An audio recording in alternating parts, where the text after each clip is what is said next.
Sersan Mayor Bungkus masih ingat apa yang dialaminya pada 30 September 1965. Sore hari tanggal 30 September, ia diberi pengarahan oleh Komandan Kompinya.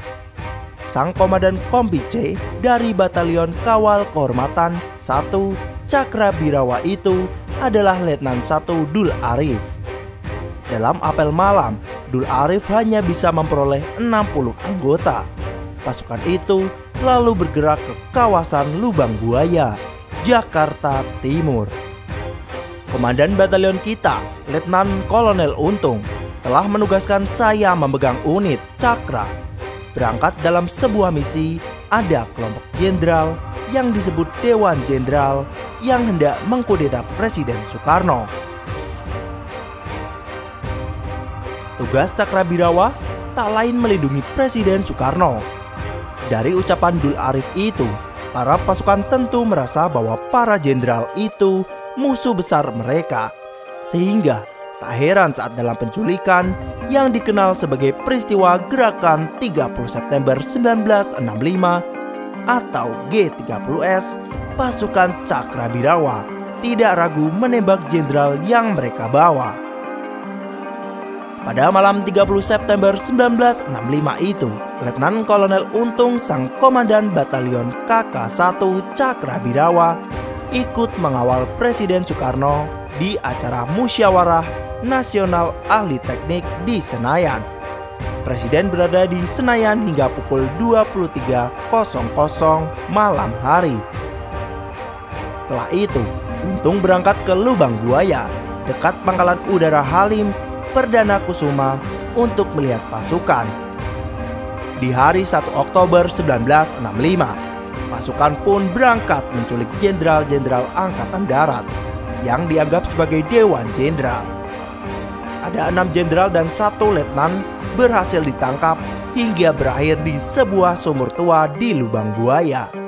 Paginya, pada 1 Oktober 1965, Letnan Kolonel Untung yang pendiam dan dianggap buta politik itu dalam siaran radio Republik Indonesia RRI tersebut sebagai Ketua Dewan Revolusi, di mana anggota-anggota Dewan Revolusi itu adalah orang-orang terkemuka yang tak semuanya komunis.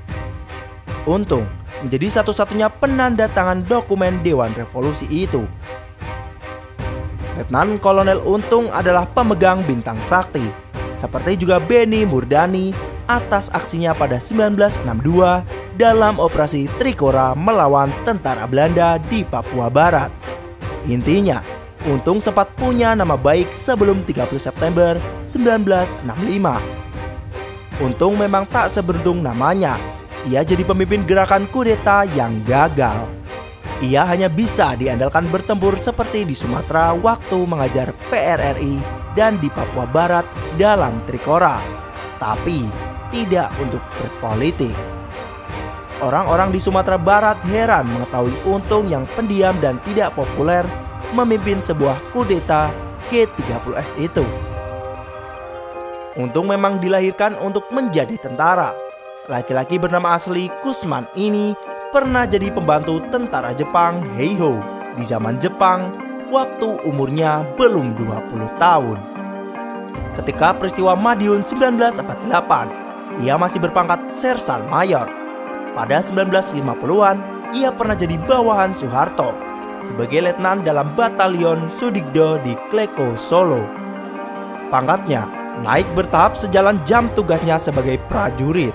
Waktu penumpasan PRRI sekitar 1958, pangkatnya masih letnan 1. Ia langsung naik jadi kapten usai tugas pulang dari Sumatera. Ia kemudian jadi mayor pada 1962 dan jelang 1965 sudah berpangkat letnan kolonel. Saat bertugas ke Irian Barat, ia memimpin pasukan Banteng Rider dari Batalion 454, Serondol, Kodam Diponegoro, Jawa Tengah.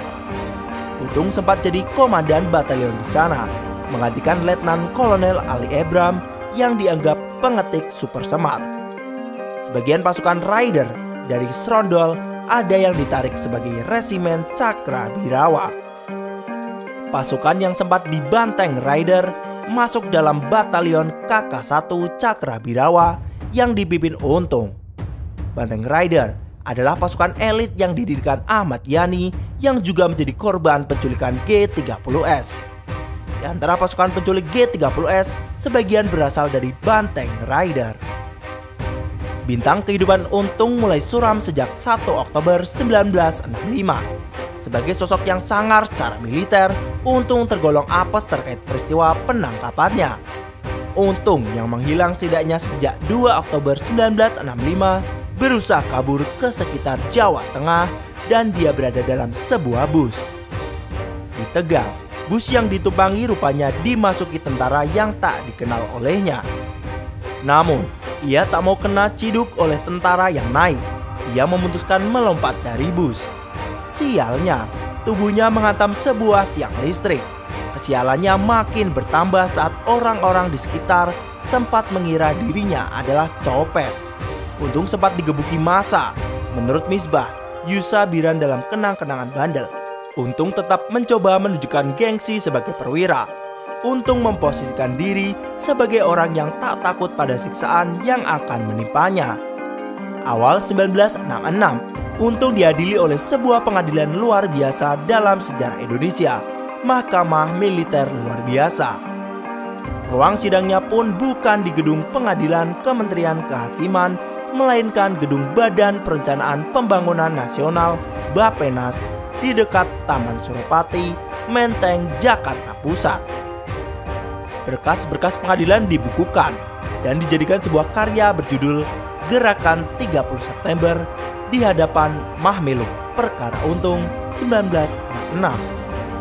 Dalam laporan ini, pekerjaan Untung adalah Letnan Kolonel Infanteri Angkatan Darat, Komandan Batalion 1, Kawal Kehormatan Cakrabirawa, dan berdasar keputusan Presiden diberhentikan tidak hormat dari pangkat dan jabatannya dalam dinas ketentaraan terhitung mulai 30 September 1965. Dalam persidangannya, Untung sempat menyebut Kolonel Latif yang menyatakan tentang kesulitan daripada ekonomi prajurit, dan pada umumnya keterangan-keterangan itu dibenarkan oleh yang hadir, yakni saya sendiri, Kapten Wahyudi, dan juga Mayor Udara Sujono termasuk Syam dan Pono.